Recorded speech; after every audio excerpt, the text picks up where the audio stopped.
Nagpangabot kami dito kasi kami paakyat. Problema din po ng lola yung pagpagawa ng pansyon. Kaya isang maulan na hapon, mga kababayan. Kasama natin si Ilonggo Vlogs. Ngayong araw na ito mayroon kaming mission kasama si Digidan Bro Bonnie Channel. Dahil isa sa mga tinutulungan ni Ilonggo Vlogs ay namayapa po mga kababayan at humiling ng tulong po sa amin. Dahil sa ngayon ang bangkay ng bata is di pa nakalagay sa kabaong at nilalangaw daw po. Ngayon walang gumawa ng kabaong, kaya nandito kami, bibili kami ng kahoy at may dala na din po siyang pintura. Tapos bibili pa kami ng iba naming magagamit doon. Igawa kami ng paraan para po matulungan namin mailagay sa ayos yung bata. Kawawa naman kahit bagyo, no? Sinikap namin na makaalis kami, makapunta doon sa bukid po mga kabayan. Dito kami sa shop ni Paring Jason. Patunga ka na ni Guro. Pwede man. Patulong lang mo na ako. Oo. Parang karga ko lang sa una. Yung isa, ito sa ako na lang to. Baka itaas man. Ipatuwad ko lang sa akong motor. Ano eh? Ano?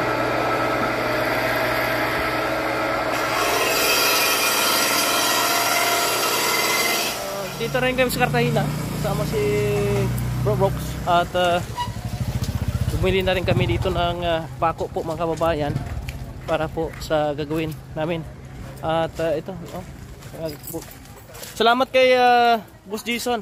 Hindi niya na pinabayaran itong kahoy namin gamitin. Si mga bro natin, Bro Ray, si Bro Rom, Bro Dodong, si Bro Brox, Bro Bonnie, Digidan, Ilonggo Vlogs. Okay, tara, proceed tayo. Bukid. Nagpangabot kami dito kasi kami paakyat. At ang ating kaibigan nito, si President ng Procayay, Barangay San Jose, si President Roger Karasakit. Ngayon, tumawag din po sa kanya, mga kabayan. At ngayon, tinulungan na din po niya, pinadala na lang din po sa city, sa syudad, para maibalsamar at mapagawa ng tawag nila, yung kabaong. Yon. Sige, kung ano lang po ang may itulong namin. Bukas, dito na lang, no? Mabisita na lang tayo bukas dito at kung anong pwede may tulong po natin. Mga bro, yung labi, Sipalay. Kasi nakatira do dati ito sa Sipalay, kabayan. Yahay gali no. Sige, punta ko sila ang balila sa Kawayan sila kuno ga. Hindi, ang sanguna ya Barangay San Jose, puro Malipayo na siya, residente. Doon in-transfer na sila diri kaya ang pangabuyan nila ari sa lapit dagat. Lumipat sila sa Kawayan. Pero ang guro wala man ko nila guro man pa nila nakapanawag sila sa kung anong dapat ako niya mabulig sa ila. Login naghatag ko yan dayon desisyon diri na ako nabalaan na taman nga nabulig bata ko pa kamo ang kipit lang nagapal ko nila ay ko wala yang problema na kay kuya o sa mga nabulig ang importante nga hindi naman sila mga bunday kay pag tayan. Ayan. Okay ba? Kasi marami pong nakatulong dito, tinulungan ni Ilonggo Vlogs. Kaya tulong-tulong kami. Okay ito na. Sige sige, salamat. Sige, Pasiti ka? Okay, asikaso ko. Sige, si President ang makasikaso. Wala na din gagamitin kahoy doon. Wala na. Malibukas lang kami babalik siguro. Bisita. Okay, at least po mga kabayan. Pero nangailangan pa rin ng tulong yung lula, no?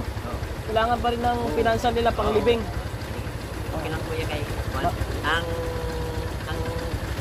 lahat nga tulong sa CTRB, bugas, kabaong o ano pa dapat na makuha.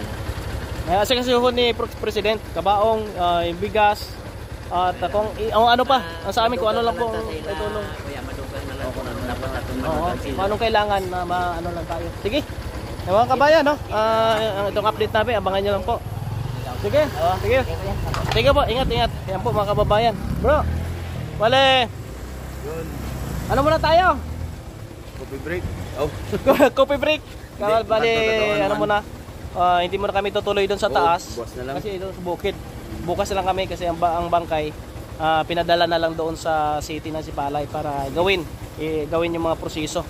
Bukas kami bibisita doon kung anong pwedeng madala po natin. Welcome pa rin po lahat ng pwedeng tumulong para sa pagpapalibing at ibang needs po mga kababayan. Shoutout mga bro, Ilonggo Vlogs. Shout out. Thank you, good. Digijan Official. Bro Bonnie. Bro Brooks. Bro Rome. At dalawa pang kasama, si Bro Ray. Sinong isa? Mga kababayan, no?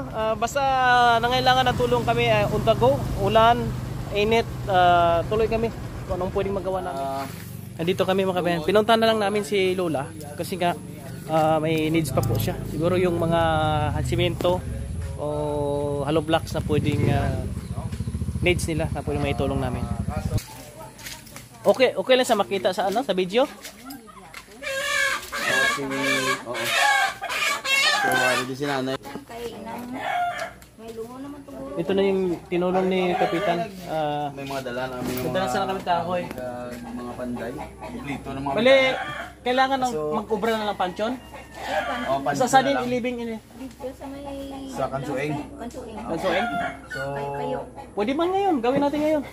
pwede. Diretso tayo. Para may lagayan na ano. Kunti lang, gamay lang naman na isang sako simento, dalawa, agad na. Tapos hollow block. Ayan po, yan lang gagawin namin kabayan para matapos ang problema ni nanay. No? Ayan lang po ang kabayan. Walang problema na, kami gagawa na. Kami maubra. Ha? Kami maubra. Isang ano lang, isang gagaon. Ito no, kabayan no. Ito lang gagawin namin. Ano lang itupad lang ko itupad. Sige. Pangitaon mo lang, hanapin mo mamaya yung lola mo para doon na ilagay. Ayan ang gagawin na maitulong namin dito mga kabayan. Gawa na lang kami ng bilhan namin ng semento, hollow blocks. Maliit lang naman yan, bro. No? Maliit lang yan. Dito kami sa sementeryo upang tingnan kung saan ilalagay yung pansyon ng bata po mga kabayan.